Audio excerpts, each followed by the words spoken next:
Bom, então a gente vai resolver exercícios, né, sobre pilares, sobre o que alguns pontos que a gente já viu até então, tá? E vamos aqui para a primeira questão.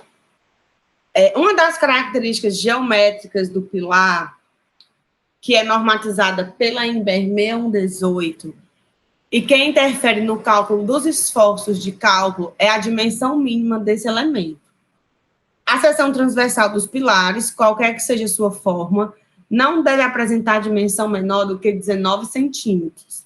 Em casos especiais, permite-se a consideração de dimensões entre 19 e 14, desde que no dimensionamento se multipliquem as ações por um coeficiente adicional γn. Considere o pórtico abaixo, composto por uma viga de seção transversal 14 por 35 e dois pilares de seção 17 por 40. Os diagramas de força normal e de momento fletor dessa estrutura estão representados abaixo. Aqui é o diagrama de força normal.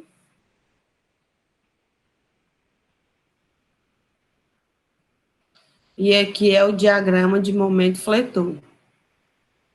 Calcule o valor dos esforços, né, momento fletor e força normal, de cálculo dos pilares e suas excentricidades. Então, aqui a gente vai olhar apenas para os pilares, tá? Elemento de flexão ficou para trás. Então, assim, a seção transversal do pilar é de 14 por 35. Deixa eu ir anotando aqui. Seção transversal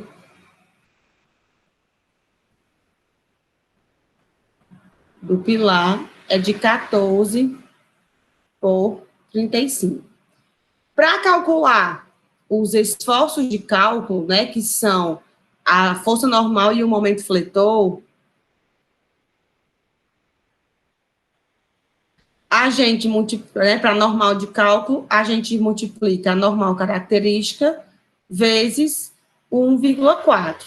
E o momento de cálculo, a gente multiplica o momento característico vezes 1,4. Lá nas estruturas de flexão, lá na viga, a gente fazia simplesmente assim. Só que aqui no pilar, a gente tem que fazer o parâmetro de correção, né, que é o parâmetro de correção geométrica, que é o γn, tá? O γn, ele é uma correção para as dimensões mínimas que a norma exige. A norma exige que o mínimo seja 19 por 19, mas nós podemos fazer aí essa modificação e ser entre 14 e 19, se multiplicarmos também os esforços pelo γn. E o γn, ele é dado pela seguinte fórmula, 1,95 menos 0,05B, onde B é a menor dimensão, que vai variar entre 14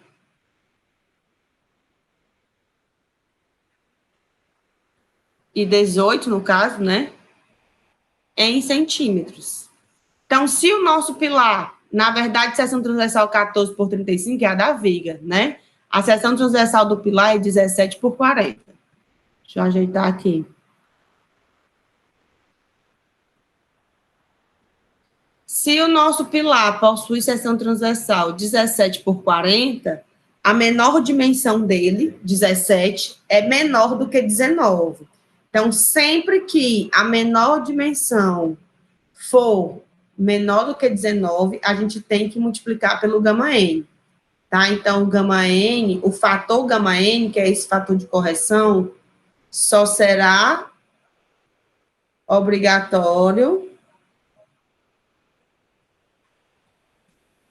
para seções transversais, para pilares.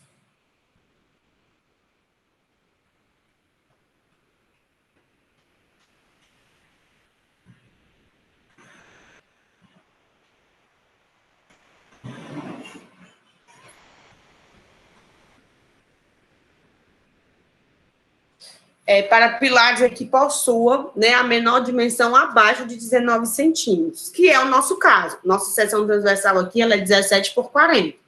Então, nossa normal de cálculo a nossa normal de cálculo e o nosso momento fletor de cálculo vão ser multiplicados pelo 1,4 e pelo γ-n. Então, a gente tem que calcular primeiro quem é o γ-n. 1,95 menos 0,05 vezes B, que é a menor dimensão em centímetros, 17. Então, nosso γ-n vai ser igual a... Cadê minha calculadora?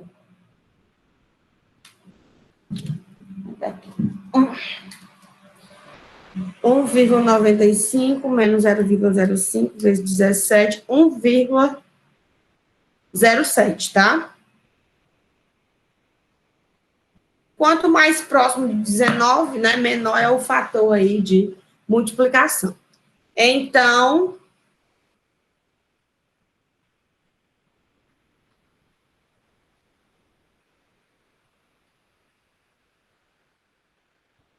ser igual a normal característica vezes 1,4 vezes 1,07 e o momento fletor de cálculo também vai ser o momento característico vezes 1,4 vezes 1,07. Mas, né, não é mais, na verdade. Dos diagramas, a normal característica e o momento fletor característico vão ser iguais.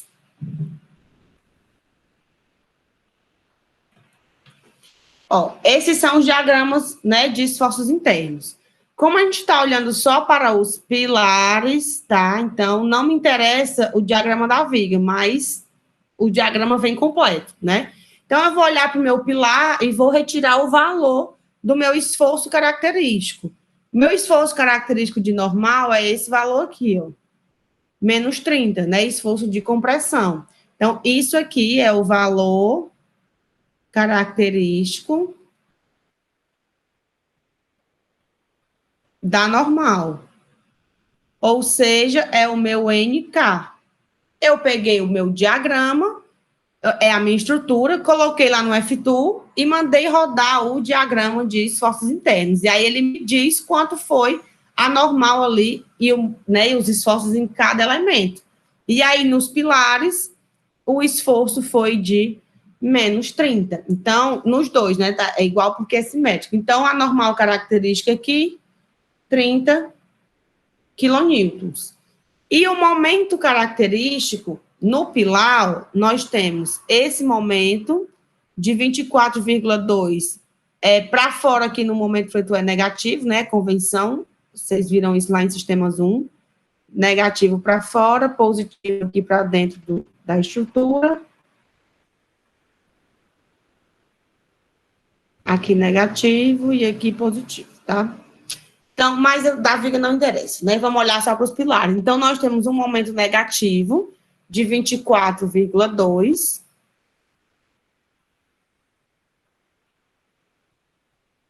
E nós temos um momento positivo de 11,9. Tá? Então, assim, aí eu tenho dois valores. E aí, como é que a gente vai fazer? A gente vai escolher o maior valor, porque a armadura do nosso pilar aqui, ela vai ser a mesma, ela vai ser constante, tá? Então, eu vou resistir ao maior esforço. Vou resistir aqui ao 24,2, né? Para o caso dos momentos aqui, a gente pode até fazer, né, separado, mas como a gente vai ter que calcular a excentricidade, então a gente vai escolher sempre o maior valor, tá? Escolher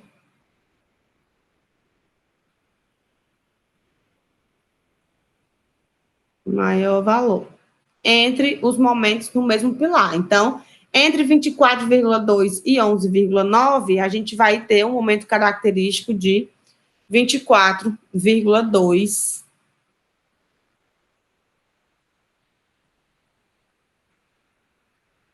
quilonewtons. Vou fazer assim, vou vou botar para escolher o maior valor, não, tá? Esses são os nossos momentos. O negativo acontece no topo e o positivo acontece na base. Então, o momento característico no topo, menos 24, né? E o momento característico na base, 11,9 quilonewtons. A gente vai calcular as excentricidades? Aí eu vou calcular todos, tá? Pronto, esses são os nossos esforços característicos. Que são os valores que a gente retira dos diagramas de esforços internos, esforços característicos. Que a gente retira do diagrama. Agora é só aplicar aqui, ó. Multiplicar por 1,4 e por 1,07. Logo, normal de cálculo vai ser igual a 30 vezes 1,4 vezes 1,07. Nosso normal de cálculo aqui vai ser igual a 44,94 quilonewton metro. Nosso momento de cálculo no topo do pilar vai ser 24,2 vezes 1,4 vezes 1,07. Então, nosso momento de cálculo no topo do pilar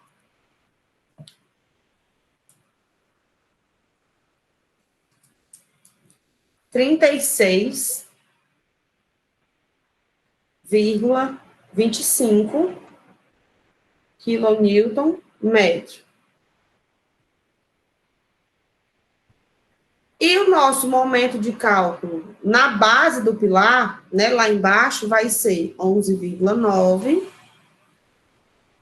vezes 1,4 vezes 1,07. Então, nosso momento fletor aqui de cálculo na base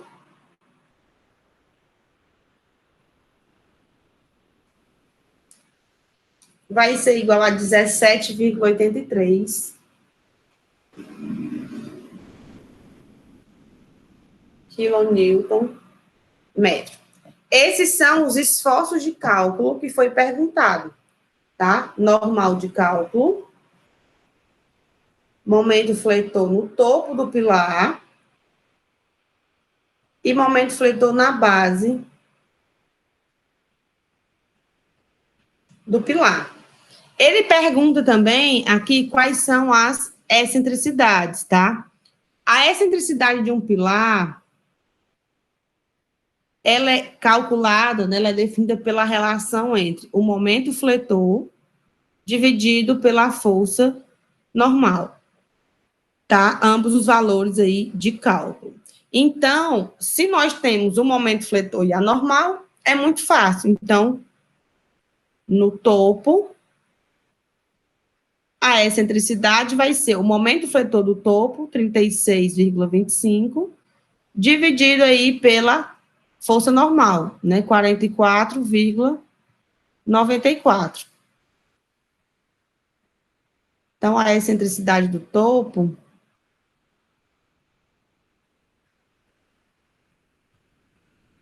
a excentricidade no topo do pilar é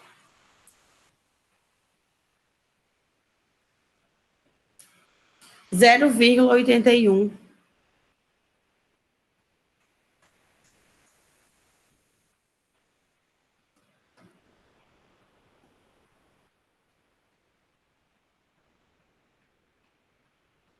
E na base,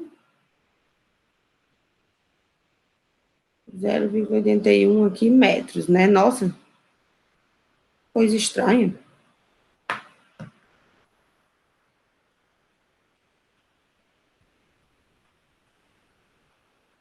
Metros. E na base, a excentricidade, né? Na base vai ser igual ao momento na base, 17,83.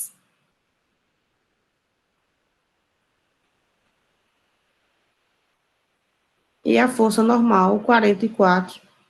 0,94. A excentricidade na base aqui.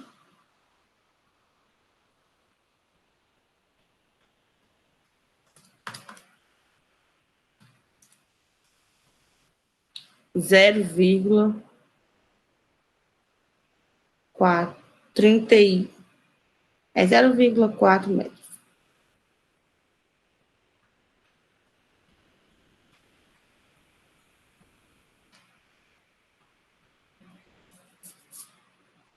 Pronto. Eis os esforços de cálculo e as excentricidades aí a serem consideradas, tá?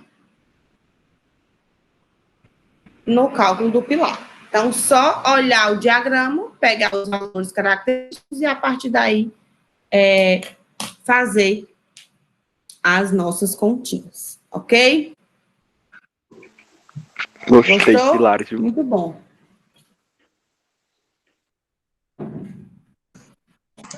Ei, professora, como é o nome dos diagramas? Diagrama, momento fletor e o... De esforço normal, né? Diagrama de força normal ou de esforço normal. Ah, tá. Segunda questão. Devido à existência de uma esquadria de vidro no projeto de uma edificação unifamiliar, foi utilizado um pilar sem travamento em uma das direções no nível da primeira laje, conforme pode ser visto na figura abaixo. Calcule a esbeltez nas duas direções do pilar apresentado. Então, ó, o que é que acontece aqui? O pilar, ele está bem aqui, ó. É esse pilar aqui. Tá? Que está apoiadinho aqui nessa sapada, o pilar. Bem aqui, a gente tem uma viga, né? Que é esse travamento aqui, ó. E aqui nesse espaço, né, dessa face aqui do pilar, a gente tem essa esquadria de vidro que não permitiu ser colocado a viga aqui na horizontal, tá? Aqui nessa direção. Não pode colocar porque tem uma esquadria de vidro. Então, limitação arquitetônica é igual à limitação estrutural, né? Então, o projeto estrutural, ele se adequa às limitações arquitetônicas existentes. Então, eu quero calcular aqui o índice de esbeltez nas duas direções do pilar. Ele é um pilar 20 por 30, né? Tá aqui a seção dele, transversal, ó. Seção transversal do pilar 20 por 30. E aí, a gente tem aqui, né, essas travas bonitinhas. Então, eu quero saber qual vai ser a esbeltez na minha direção X, que é a direção aqui da menor dimensão do pilar, e qual vai ser a esbeltez aqui na minha direção Y, né, que é a direção aqui da maior dimensão do pilar. A gente sabe, né, a gente bem sabe que o índice de esbeltez ele é calculado pela seguinte formulazinha, raiz de 12. Isso, claro, quando a gente simplifica, né? Mas que coisa triste, eu não vou conseguir fazer uma raiz reta. Raiz de 12 vezes o comprimento efetivo, né? LX aqui, LE efetivo, vezes a altura da seção transversal na direção em que a gente está calculando o índice de esbeltez, né? Então, a gente vai ter um H na direção X. Acho que dava até para resolver aqui essa questão. Lambda, raiz de 12, comprimento efetivo vezes o H. Então, a gente vai ter um H, a gente vai ter um comprimento efetivo na direção X e um comprimento efetivo na direção Y. Nós vamos ter um H na direção X e também um H na direção Y, tá? Assim como teremos uma esbeltez na direção X e um esbeltez na direção Y. Então, antes de mais nada, vamos aqui definir os nossos comprimentos efetivos. O comprimento efetivo do pilar, ele é o comprimento que vai do centro do elemento de travamento, né, que vai de eixo a eixo dos elementos de travamento. É como se for, como lá na laje. Então, a gente tem aqui eixo da viga, eixo da viga, eixo da viga.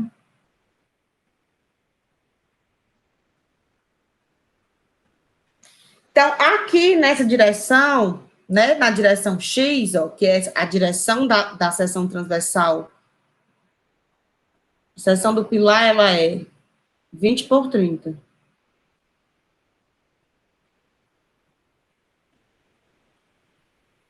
20 por 30. Então, o nosso 20 é o HX, que é a menor dimensão, e o 30 é o HY. Então, a direção X vai ser a direção que está o 20. Então, o 20 está aqui, ó. Então, essa é a nossa direção X e essa é a nossa direção Y. Então, na direção X, a gente tem, ó, esse pilar está travado aqui, e esse pilar está travado aqui, né? Eu vou pegar as travas que estão na direção X. Então, na direção X, eu tenho essa viga e tenho essa viga. Então, o meu comprimento efetivo aqui na direção X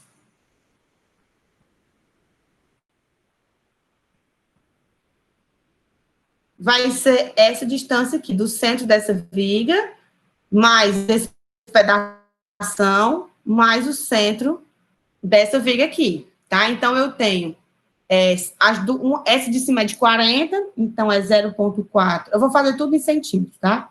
É 40 dividido por 2, mais o vão livre, 560, mais a de baixo aqui, que é 30.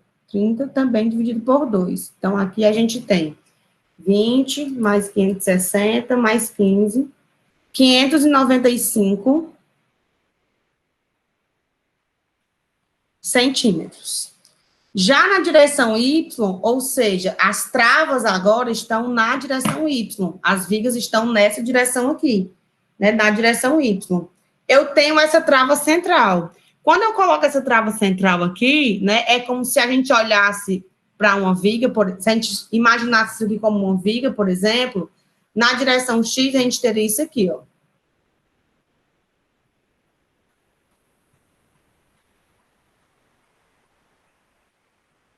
Né, o pilar apoiado em duas vigas. Aqui é o pilar e aqui seriam as duas vigas. E aqui eu teria, né, a carga. Então, esse pilar, ele tende a se deformar assim, desse jeito, né? Se eu imaginar a outra situação, a face do Y, esse meu elemento, ele está apoiado assim, ó. Eu estou fazendo isso aqui só para facilitar a visualização, tá? O elemento, ele é sempre vertical. Então, esse elemento, ele vai se deformar aqui e aqui. Então, quando eu coloco uma trava no centro, eu diminuo o deslocamento, né? Assim como acontece lá na viga. Isso aqui imagina uma viga biapoiada. A flecha lá no meio, né? O deslocamento e o momento fletor é bem maior do que se eu colocar um pilar no meio e eu vou aqui reduzir, né, os meus deslocamentos dentro ali dos meus espacinhos. É a mesma coisa aqui com o pilar. Na hora que eu coloco essa trava aqui no meio, o meu comprimento efetivo, ele se reduz, porque ele tem que estar entre travas. Então, eu vou ter que pegar o maior valor entre esses dois aqui, ó. Os dois vão são de 2,60, mas aqui eu tenho um 40, 40, e aqui eu tenho um 40 e 30. Então, o meu vão efetivo, ele vai ser esse intervalo aqui, ó, que vai ser um pouquinho maior, né, 5 centímetros maior do que esse.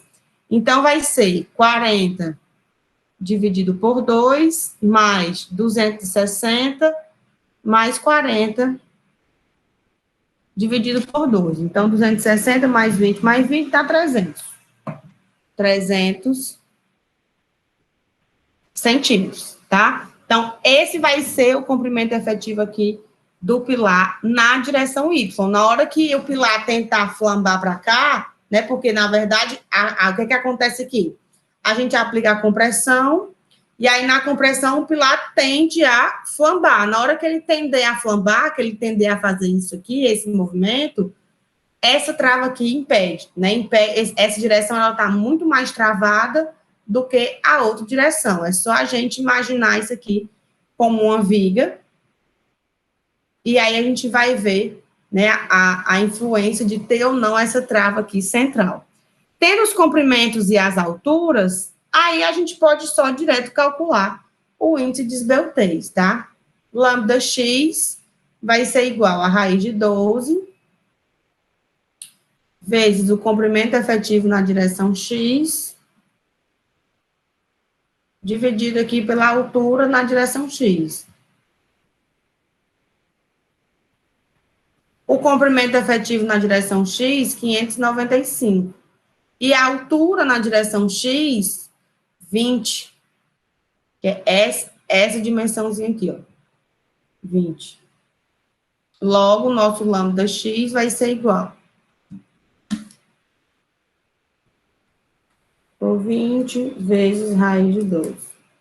103,06, tá? Esse lambda x de 103,06 nos dá um pilar esbelto, né? Já é um pilar esbelto, né? Acima de 90, ele é esbelto. Então, na direção x, nosso pilar, ele é esbelto. Esbelto. E aí, vamos ver aqui na direção y, a diferença que faz essa trava horizontal. Lambda y vai ser igual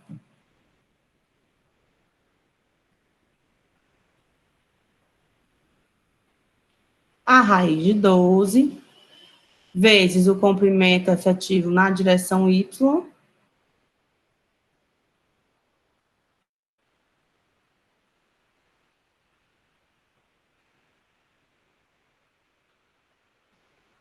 o comprimento aqui foi 300 e a altura é 30.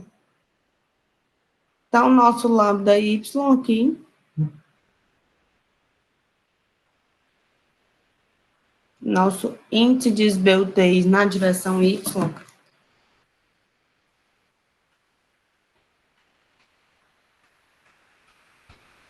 34,64.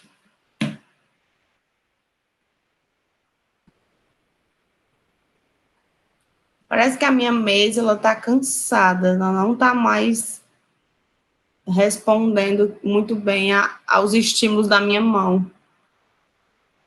Meu material de trabalho que é férias. Então, ó, se o lambda, o índice de esbeltez, deu menor do que 35, isso aqui é um pilar robusto.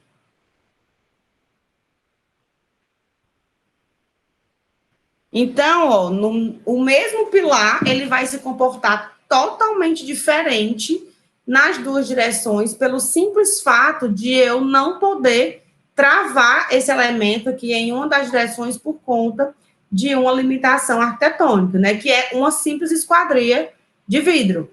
Então, daí vocês percebem como essa análise tem que ser bem feita e bem executada, né, porque para calcular esbeltez, para que a gente possa calcular o pilar como um pilar robusto, né, ou um pilar curto, desprezando os efeitos de segunda ordem, a gente tem que sempre garantir que a esbeltez seja menor do que 35. Então, para esse pilar, a gente só vai poder desprezar os efeitos de segunda ordem em uma direção. Na outra, ele vai ter que ser calculado como um pilar esbelto. Na direção X, ele vai sofrer, né, vai ter uma tendência maior a querer flambar, e aí a gente tem que calcular todas as excentricidades possíveis para proteger esse pilar de um possível aí,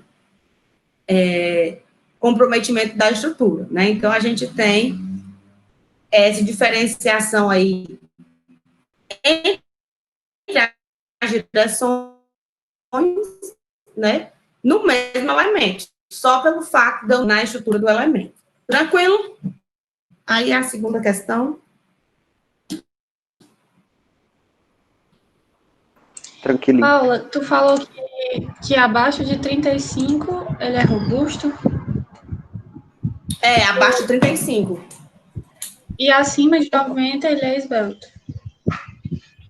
O lambda menor do que 35, ele é pilar curto ou robusto, né? Robusto ou curto. A gente tem essas duas nomenclaturas.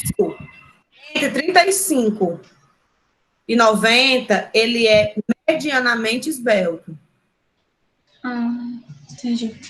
Esbelto. Acima de 90, ou entre 90, lambda, e 200, que é esbelto.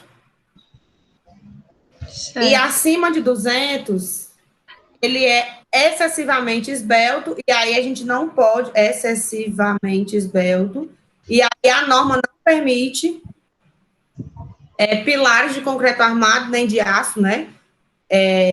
Não permite pilares em estruturas com esbeltez maior do que 200, porque aí a facilidade de filmagem é muito grande e coloca a estrutura em risco. Então, não pode ter, né? Esbelto. Então, a gente sempre mantém os nossos pilares, a gente sempre procura manter os nossos pilares entre o pilar robusto e o pilar, no máximo, medianamente esbelto. Aqui é porque eu quis exatamente fazer essa análise, né, que é uma análise bem particular do nosso universo, onde a gente tem limitações arquitetônicas que não vão permitir fazer o pilar robusto nas duas direções. Então, o mesmo elemento, ele vai ter dois comportamentos totalmente opostos em duas direções, pelo fato de eu não ter aí a trava central, né? Então, é bem interessante. Tá? Bom, a última questão que eu vou fazer hoje, né, que eu separei, ela é um pouquinho mais complexa, por isso que eu deixei ela por último, é uma questão de cálculo de armadura de aço, né, em concreto armado, que a gente não tinha feito nenhum ainda, tá? Então, hoje eu vou fazer para pilares de canto, que são pilares submetidos à flexão oblíqua. Depois a gente vai fazer aí pilares de borda, né, que são pilares submetidos à flexão normal, tá?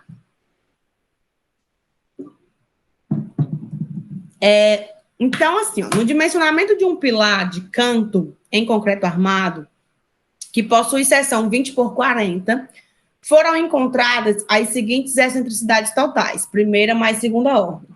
Excentricidade em X vale 3,15 e a excentricidade em Y, 4,47 centímetros. Então, aqui, em X, ó, direção X, a direção do menor vão, direção Y, a direção do menor vão, não, né, da maior dimensão, perdão. X da menor dimensão, Y da maior dimensão. Então, em X,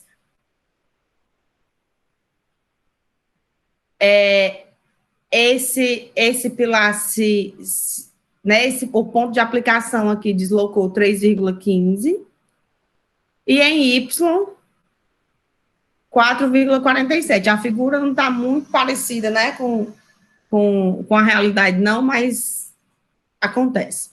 Sabendo que atua uma força de compressão normal característica igual a 820 e que será utilizado um concreto com FCK de 25 MPa, encontre a área de aço a ser usada no projeto desse pilar. Indique ainda a bitola a ser utilizada, né? Adote um D' aqui de 4 centímetros. Então, para resolver o passo a passo, né? O cálculo da área de aço desse pilar, eu comentei rapidamente na primeira aula que a gente vai fazer uso de uns ábacos, né? Eu vou mostrar esse ábaco aqui para vocês, até coloquei lá no Moodle o link para download, para vocês baixarem também, né? O arquivo com todos os ábacos. E eu vou aqui mostrar o passo a passo de como a gente vai fazer o dimensionamento do cálculo da área de aço, tá? Então, eu vou logo escrevendo aqui, depois a gente resolve o exercício. Então, para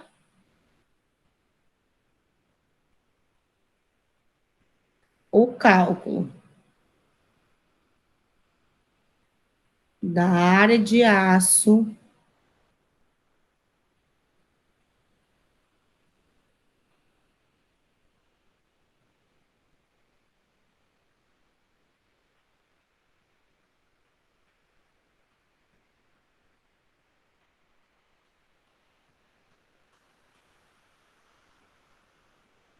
a gente vai seguir esse roteirinho aqui, tá? Como sempre, eu e meus roteiros, né? a primeira coisa que a gente vai fazer é calcular cálculo da área de concreto, tá? A área de concreto, ela é a área da seção transversal.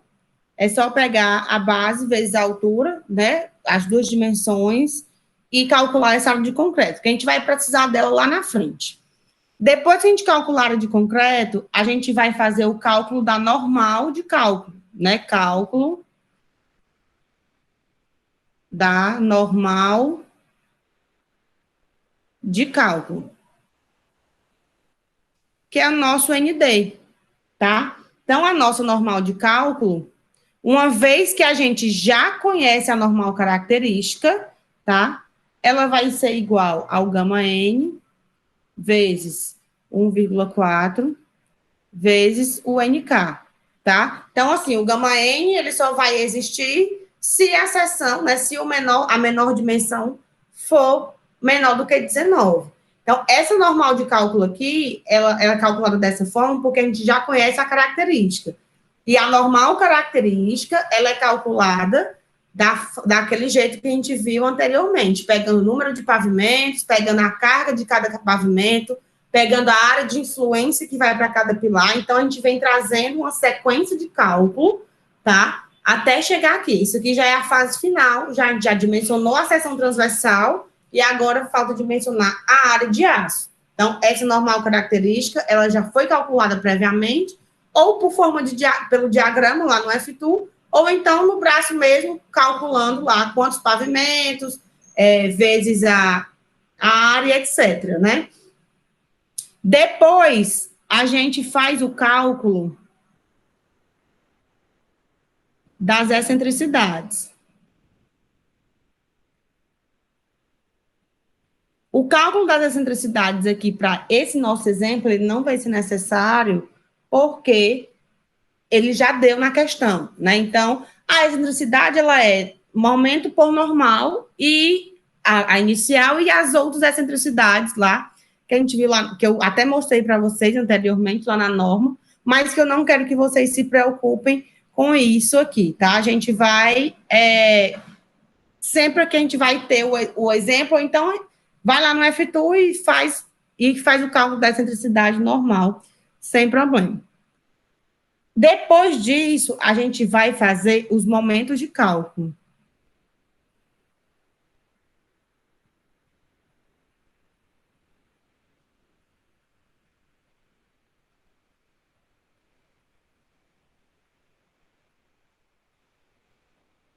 Momento de cálculo é o nosso MD. E aí a gente vai ter que, a gente sabe que momento é normal vezes a excentricidade, tá? E aí, como a gente já tem a excentricidade, como a excentricidade já foi dada, a gente vai poder calcular os nossos momentos de cálculo. E aí nós vamos ter momento de cálculo na direção X, e nós vamos ter também o momento de cálculo na direção Y, tá? Por quê? Porque a gente tem a excentricidade nas duas direções. Com isso, a gente vai calcular o índice de resistência. Cálculo do índice de resistência. Eu mostrei essa equação para vocês bem rápido, mas não tinha nem entrado no detalhe dela, não, resistência. Que vou deixar para fazer isso aqui agora, né? Que é esse Vzinho aqui diferente. Então, o Vzinho, que é o nosso índice de resistência, ele é igual ao normal de cálculo dividido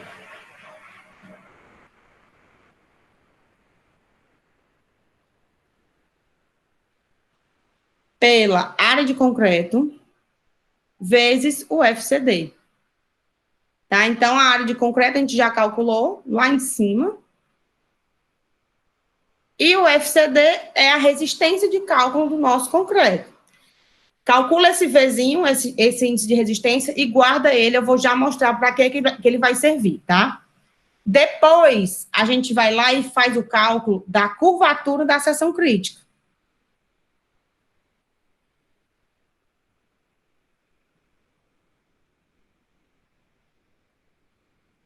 Curvatura da seção crítica. A curvatura da seção crítica a gente chama de Mi, tá?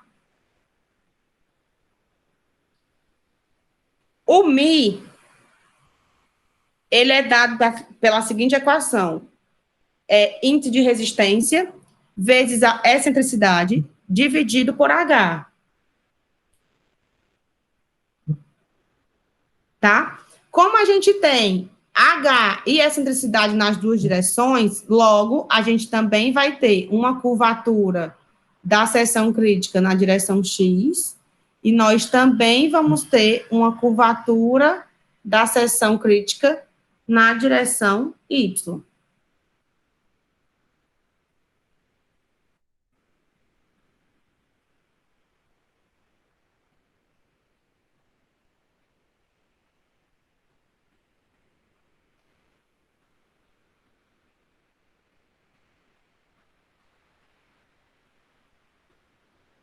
Tá? E aí, com o cálculo da seção crítica, aí nós vamos, com a curvatura da seção crítica calculada, nós vamos para o próximo passo, que é entrar no ábaco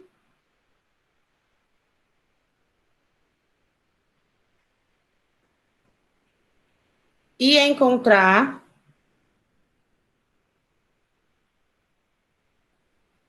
a taxa de armadura.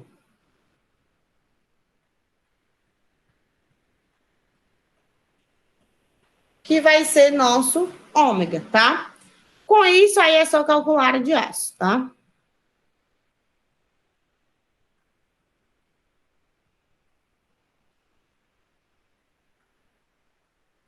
A área de aço, que é o nosso AS, é igual,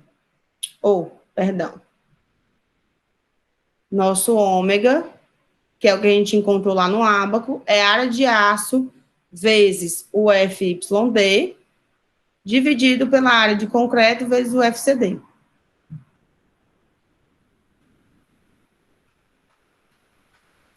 Ok? Então, essa é o nosso roteiro do sucesso para se calcular a armadura do pilar. Então, que ábaco é esse?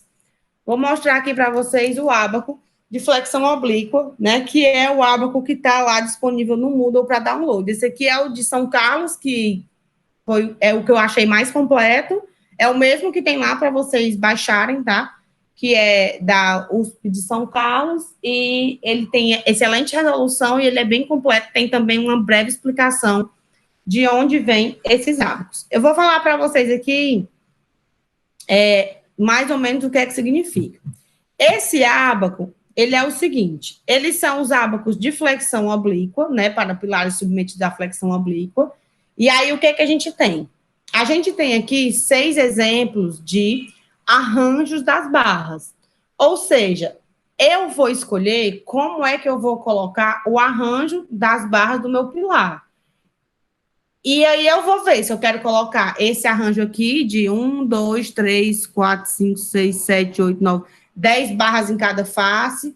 Se eu quero escolher um arranjo com 4 barras, né, em cada face maior. Se eu quero escolher um arranjo de 6 barras ou de 4 barras, um em cada canto. Se eu quero 8 barras ou se eu quero 6 barras distribuídas nessa forma aqui na seção transversal. Esses ábacos, eles servem para calcular a área de aço do pilar de acordo com essas distribuições aqui. Então, eu tenho que seguir esse padrão de seção transversal. Eu tenho que escolher um desses arranjos aqui para fazer o cálculo do meu pilar, tá? Pode ser só 4, uma barra em cada canto, posso escolher 6, posso escolher 8.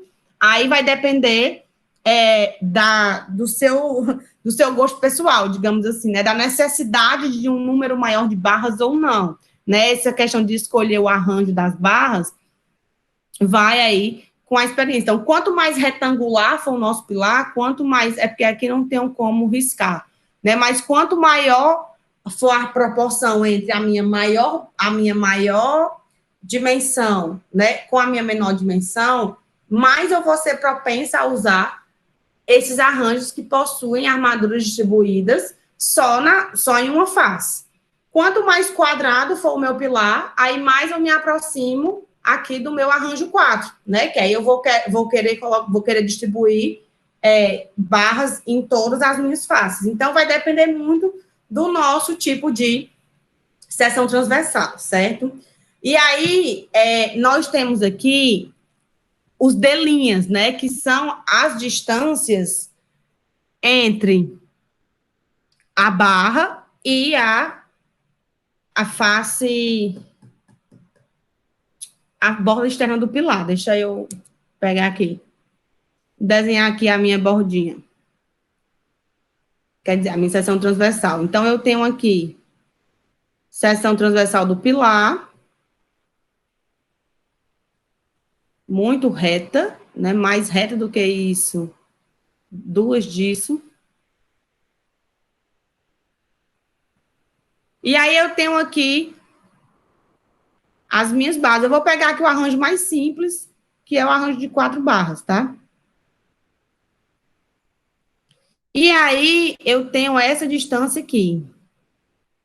Aqui é o nosso HX, que é a menor dimensão. Aqui é o nosso HY, que é a maior dimensão. E a gente vai ter essas distâncias aqui, ó. A distância entre o centro de gravidade da armadura até a borda externa aqui na direção X, Y, a gente chama de D' Y. E até aqui na direção X, que é o X, perdão. D' X, né? E aqui é o nosso D' Y, né? Que a distância está na direção. Na verdade, essa distância aqui, ó. D' X e aqui D' Y. Pronto. Que as distâncias são iguais, tá? As barras, o arranjo são iguais.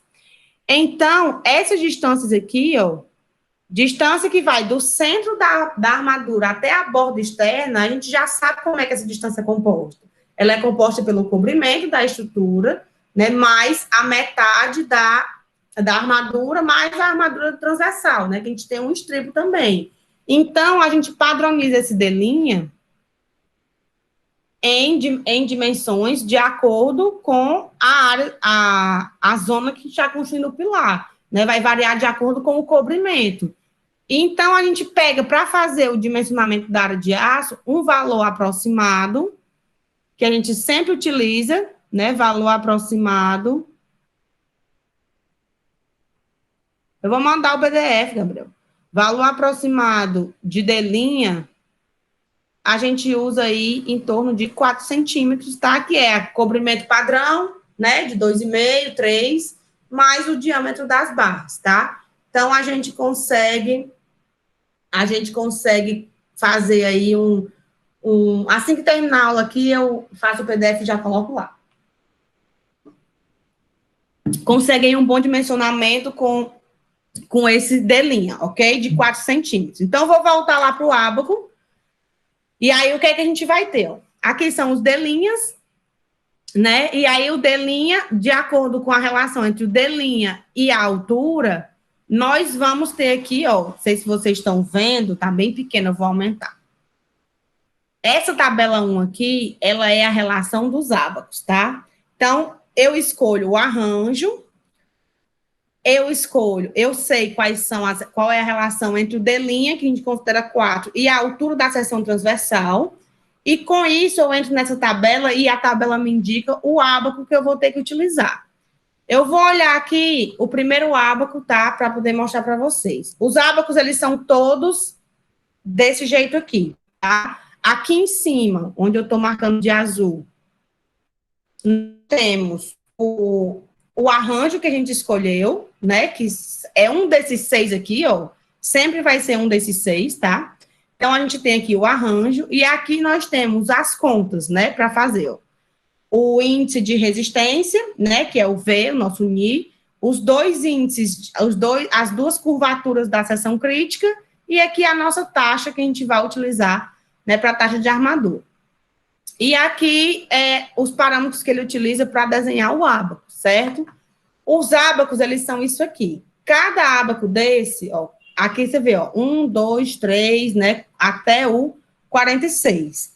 Cada, cada ábaco desse, de 1 a 46, ele é composto por 2 páginas.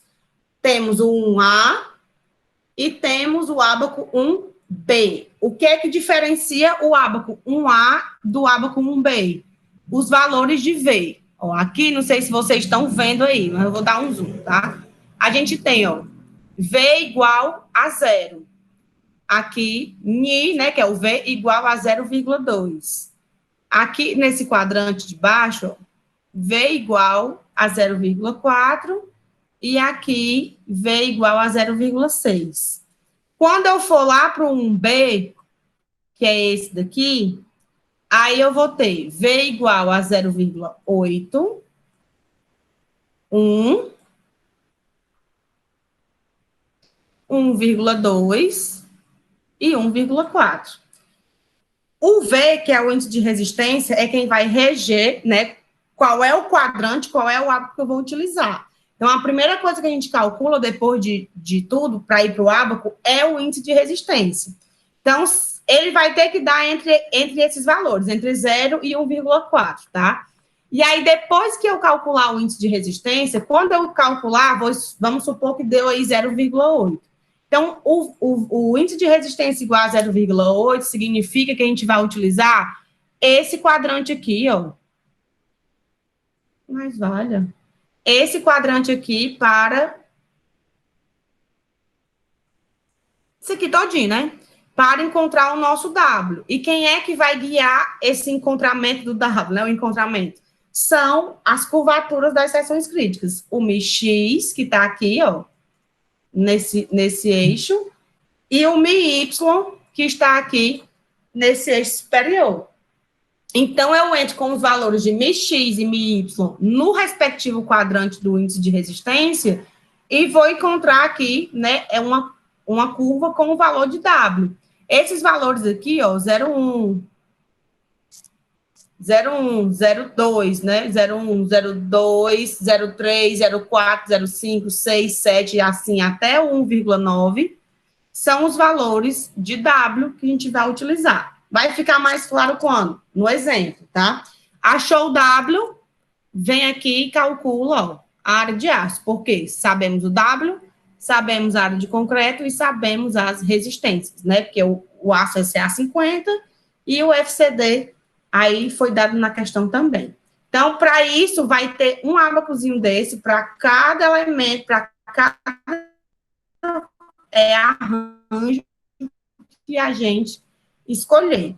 Então, aqui já é o arranjo 2, ó, 2A, né? O arranjo já é diferente, aí muda o ábaco. E são vários, ó. São vários, são 46, tá? Aí, ó, é só mudando aqui o tipo de figura e o negócio. Claro que para padronizar, a gente vai limitar aqui nosso ambiente de trabalho, mas eu só estou mostrando para vocês todos que existem, certo? Voltando aqui para a página da escolha, vamos para a nossa questão. Pronto. Nossa questão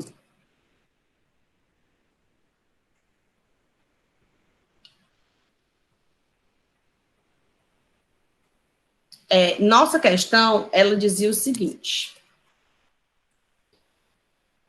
A normal de compressão aqui, 820, tananã, é a DOT de linha igual a 4 centímetros, né? Ele não indica qual é o arranjo que tem que ser utilizado e não indica também, né, qual é o diâmetro da bitola. Então, a gente vai escolher aqui de acordo com o cálculo, a gente vai fazer um totalmente de escolha, tá? Então, vamos calcular tudo aqui até o passo 4, depois a gente entra no ábaco lá a partir do cálculo do índice de resistência. Então, a área de concreto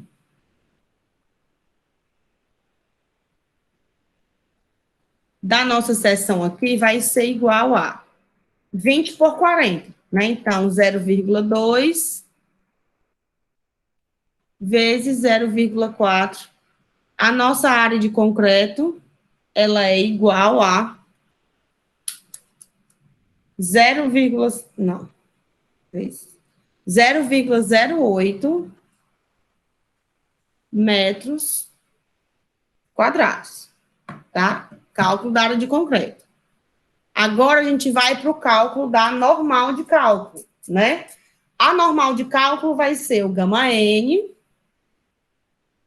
vezes o NK vezes 1,4. A gente vai precisar de gama N, ó, a nossa seção ela é 20 por 40.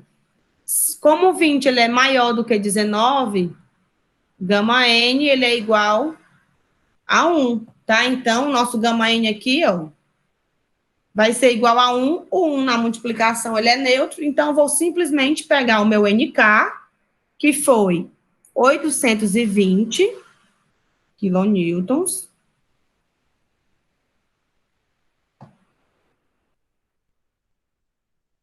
e multiplicar por 1,4.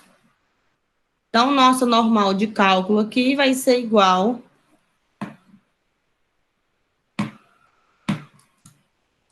a 1.148 quilonewtons. Deixa eu apagar isso aqui, porque pode ser que confunda vocês depois lá no PDF, tá? Então, vou colocar aqui, vezes 1. Não vou colocar nada. Estou dizendo que ela não está mais querendo prestar, não está nem apagando, mas...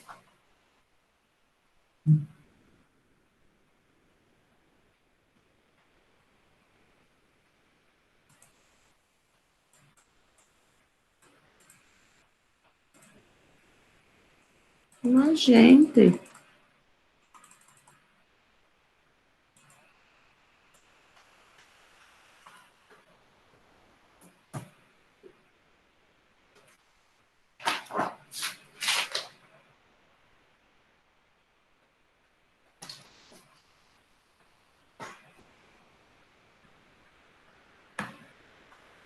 Bom, cuidar aqui na vida, né? Quilonewtons. Ah, agora apagou. Depois que a gente calcular normal de cálculo, né? Aí a gente vai para as excentricidades. As excentricidades já foram dadas, né? Tanto a excentricidade em X quanto a excentricidade em Y. Em X foi 3,15 centímetros.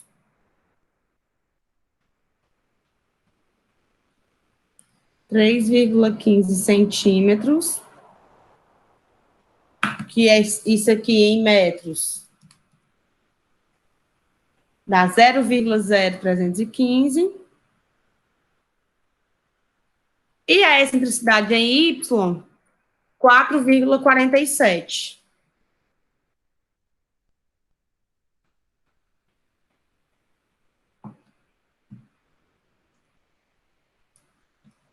Que dá 0,0447, tá?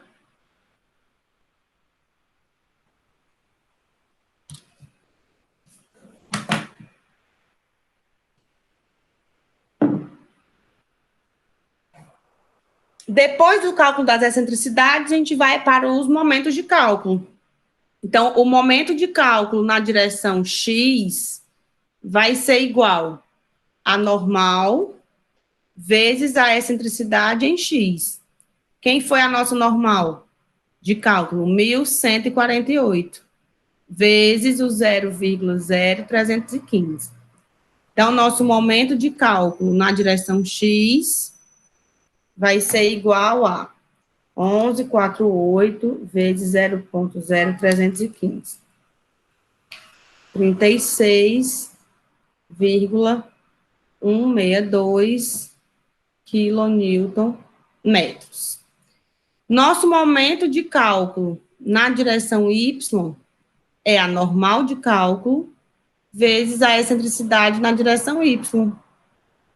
1148 vezes 0,0447. Então, nosso MDY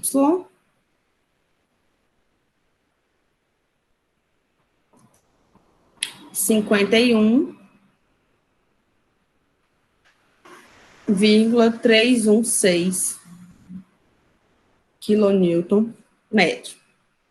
Então, temos os nossos momentos de cálculo na direção X e na direção Y, tá? Agora, com o momento de cálculo, a gente vai para o índice de resistência, que é o nosso V, tá? O nosso NI aqui.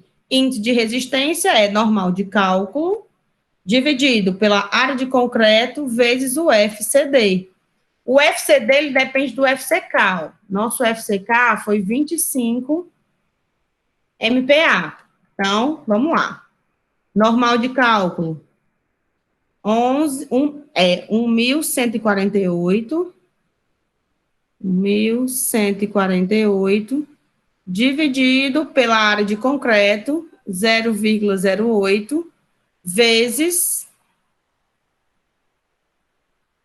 o FCD, 25 mil, né, para levar para quilo, e aqui tem que dividir pelo 1,4, tá?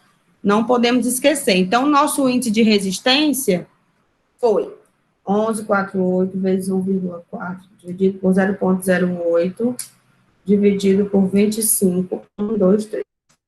0,8.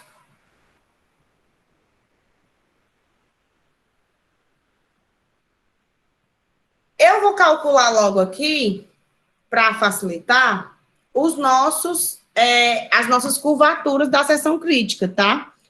O Mi é igual ao Mi vezes a excentricidade dividido pelo H. Então, na direção X, nós vamos ter 0,8 vezes a excentricidade na direção X, 0,0315, dividido pela altura na direção X, que é 0,2, né? Porque a seção ela é de 20 centímetros. Então, a nossa curvatura na seção crítica, na direção X, vai ser igual a 0,8 vezes 0,0315, dividido por 0,2, 0,126. E aí, deixa aí reservado. Vamos para outra, para Y. Vai ser o mesmo 0,8. A excentricidade em Y é 0,0447.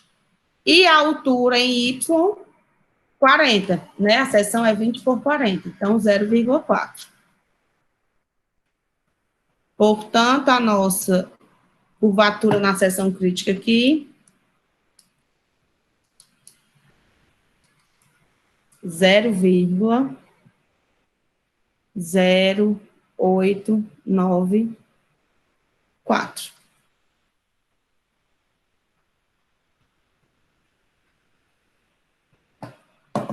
Pronto, temos as nossas curvaturas da seção crítica. Agora, vamos para o ábaco. Vamos aqui para a escolha do ábaco. Escolha do arranjo. Vamos escolher aqui um arranjo que seja com 6 barras, né? 1, 2, 3, 4, 5, 6, aqui são 8 barras, aqui 6 barras. Vou pegar esse aqui de 4 barras, tá? Pura, como é que eu posso dizer? Preferência mesmo. Então, eu vou escolher esse aqui, esse arranjo 4, para ver como é que esse pilar vai se comportar apenas com 4 barras. Então, escolha do arranjo. Vamos escolher o arranjo número 4, que é esse arranjo aqui, ó.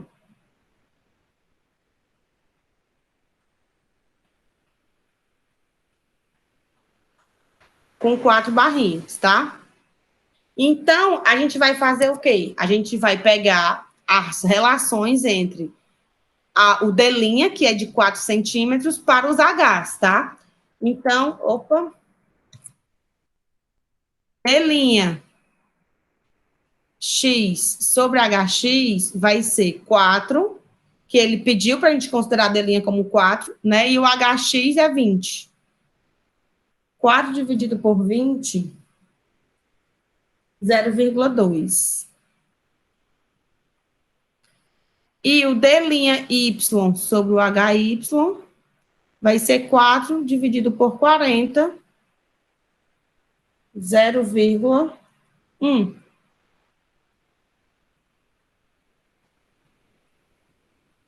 Portanto, pelo arranjo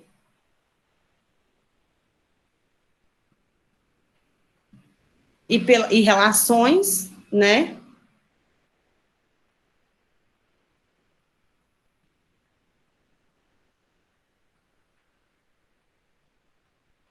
A nossa relação em X é 0,2 e relação em Y 0,1. O nosso arranjo é o 4.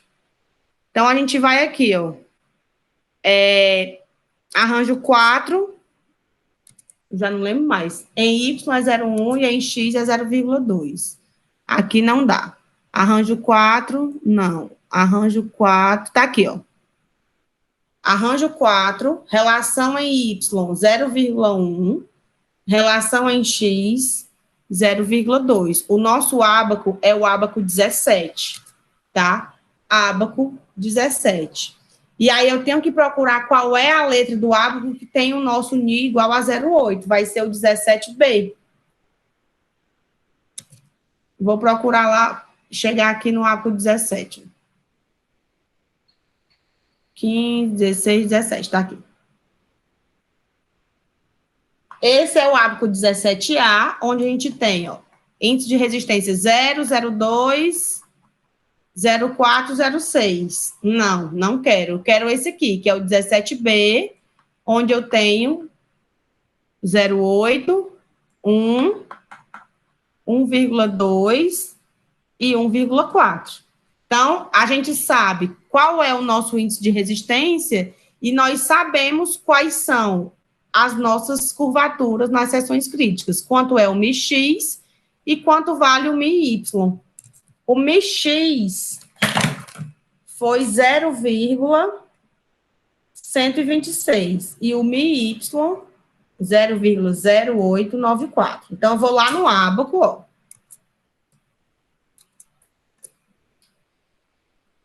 Aqui a gente tem 0, né? E aqui a gente tem o 0, 0,1, 0,2, 0,3, tananá. O nosso MX foi 0,126. Aqui está 0,1 e aqui está 0,2. Então, aqui no meio é 0,15. 0,126 está mais ou menos na metade aqui. Eu vou pegar isso aqui e vou levar para lá para poder a gente fazer um risco em cima, tá?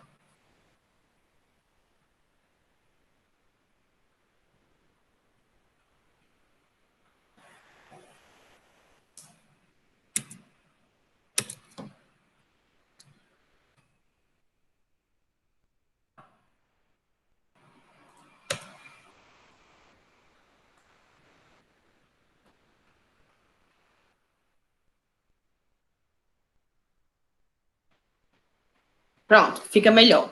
Então, aqui nós temos 0,1, aqui é 0,15, o nosso 0,126 está mais ou menos por aqui.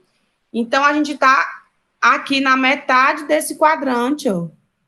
É o nosso 0,126, tá? Que é o MX. Nosso MX aqui foi 0,126. E o MY 0,0894.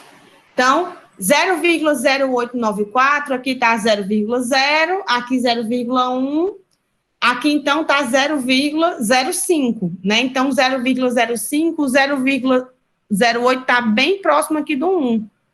Então, eu venho trazendo aqui a linha, mais ou menos por aqui, e essa daqui encontrou aqui, tá? Entre essa linha e essa linha. Aqui é a 01, 02, 03, essa é a 04 e essa é a 05. Então, o nosso W, se está entre a 04 e a 05, a gente sempre pega o superior, igual a 05, tá? E aí, do ábaco 17B,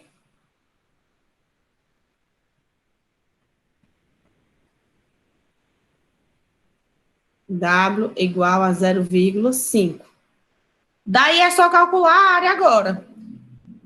Área de aço vezes o FYD dividido por área de concreto vezes o FCD, perdão. Nossa área de aço, então, vai ser igual. Aqui é 0,5, igual a área de aço. O FYD é 500, eu vou fazer logo isolando a área de aço, tá? A área de aço vai ser igual ao W, que é 0,5, vezes a área de concreto, foi 0,08, vezes o FCD, que é 25.000, dividido por 1,4. Essa galera aqui todinha dividida pelo FYD, aço CA50, então 500.000 dividido por 1,15, tá? Daí a gente vai ter nossa área de aço em metros quadrados. Vou fazer aqui a continha. 0,5 vezes 0,08 vezes 25.000 dividido por 1,4, repita a primeira e multiplique pelo inverso da segunda, vezes 1,15 dividido por 500.000. 1,64, na verdade, 16,43 vezes 10 a menos 4 metros quadrados. Então, a área de aço aqui, 16,43 centímetros quadrados. Se eu tenho 4 barras e uma área de 16, então a área de uma barra aqui, a área de uma barra tem que ser, no mínimo, isso aqui, 16,43 dividido por 4, no mínimo 4,1. Aí eu não estou com a tabela aberta aqui do quadro de áreas, mas eu vou entrar aqui. Eu não estou nem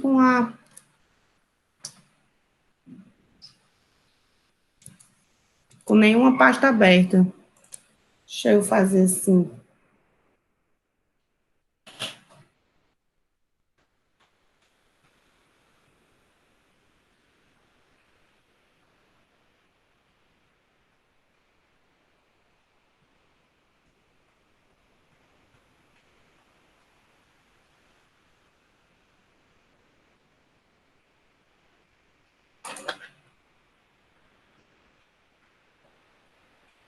Ó, a nossa área aqui né, para cumprir essa área, então, seriam 4 barras de diâmetro de 25 milímetros. Ok? Só que diâmetro de 2,5, né, é muito grande para pilar. Então, o ideal aqui seria refazer essa conta, né, refazer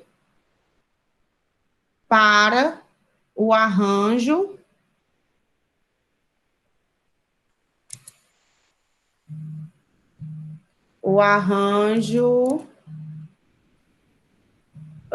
cadê o PDF?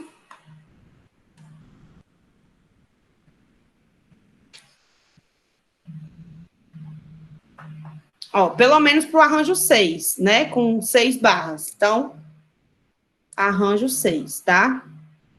Então, fica aí para casa, para vocês, fazerem aí refazer, né, esse exercício para o arranjo 6. Até aqui vai ficar igual, né? Até os mis vai ficar igual. Vocês só vão ter que reescolher o arranjo, porque a gente não usa muito barra de diâmetro de 25 para pilar, né? O ideal é que seja até 2, tá? Então, para reduzir aqui o diâmetro dessa área. Como é que eu encontrei isso aqui? Eu fiz a conta, dividi 16,43 por 4. E aí eu vi que cada barra deveria ter uma área de 4,1 no mínimo.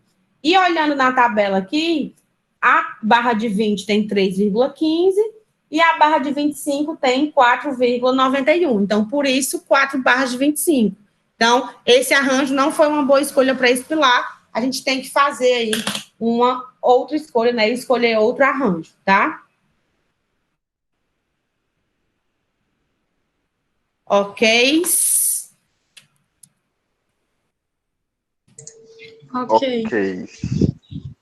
Ok.